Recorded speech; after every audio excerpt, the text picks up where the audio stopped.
students, it is session number 2, chapter 2, job analysis. As we know, for job analysis, first thing is job description. We need to describe that what kind of job is that. For that, before going for vacancy advertisement, first we need to answer these 3 questions. What are they? What to be done? How it is to be done? Why are they required?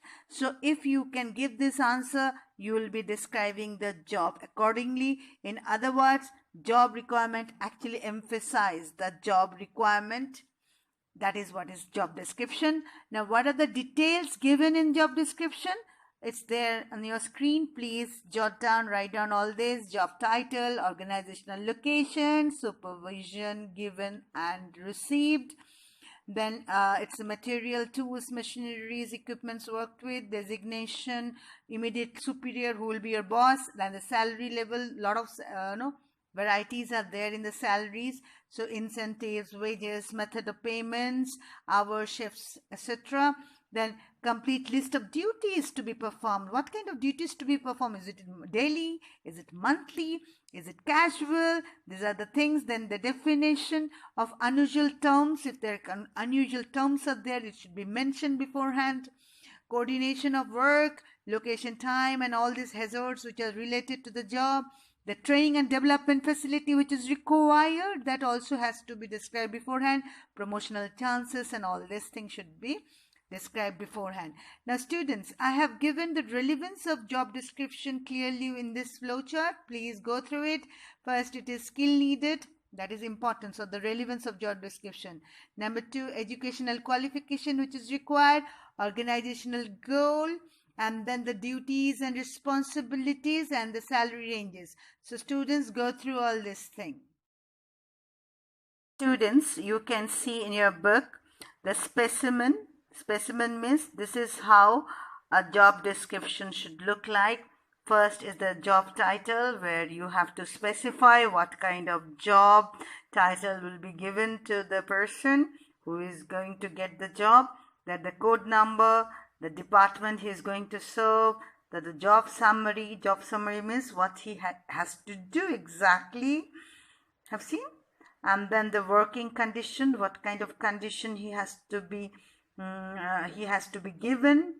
And then the relationship, that what kind of relationship. Just see, they have given number 1 relationship, equivalent level as management in other departments. So it will be the equivalent level as the manager. Number 2, maintain the social and official contacts with the local official. All the relationship things should be done. So if the question comes that write down the specimen of job description, you need to remember this. Now see, job analysis give you these 3 questions. What the job is, what the job required. So now we are into what the job is. That means job description, what we are discussing just now. And later part we'll be discussing job specification in session number 3 and job evaluation.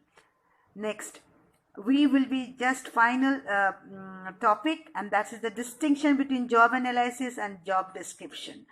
Go through this. Just see the meaning. The formal and detailed study is job analysis, because job analysis is the first thing.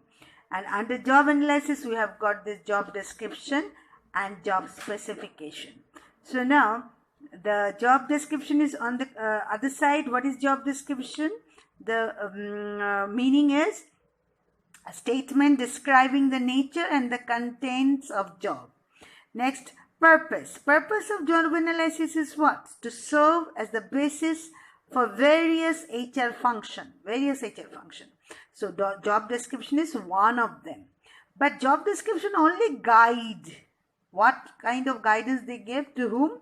They give the guidance for placement, orientation. Orientation means preparing the employee for the job, training, etc. of the employee. Okay. And next is nature. Job analysis is a process, whereas job description is a statement. Sequence. Job analysis carried out before the job description is prepared. So first job analysis is carried out. After that only job description taken place. Now job description is prepared after the job analysis. As we know, the second part of job analysis is job specification, which deals with knowledge, skill, and ability which are required for a specific job. Now, when we see job specification is based on job description. First you describe and then only you specify that what kind of knowledge required, what kind of skill required, and abilities required. Just read this definition. And next, the definition given by Edwin Flippo. The job specification is a statement of minimum acceptable human qualities necessary to perform a job properly. That means minimum. It can be maximum also. So what are the job specification cover? First, educational and professional qualification, skills, practical experience, physical fitness, special qualities required for performing the job, intelligence, judgment, initiative required for performing the job. So these are the things which are covered, which is covered by job specification. Let us find the difference between job description and job specification. Just see, job description is job oriented and job specification is employee oriented. First, in job description, it's job identification. Here it is education. Number 2, job summary. Here it is experience, which is counting. The relationship to other job. Here it is training, which is important. Location in hierarchy. That means top to bottom.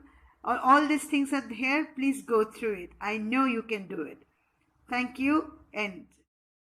Basic difference is one is job oriented, other is employee oriented. That's all for session number 2.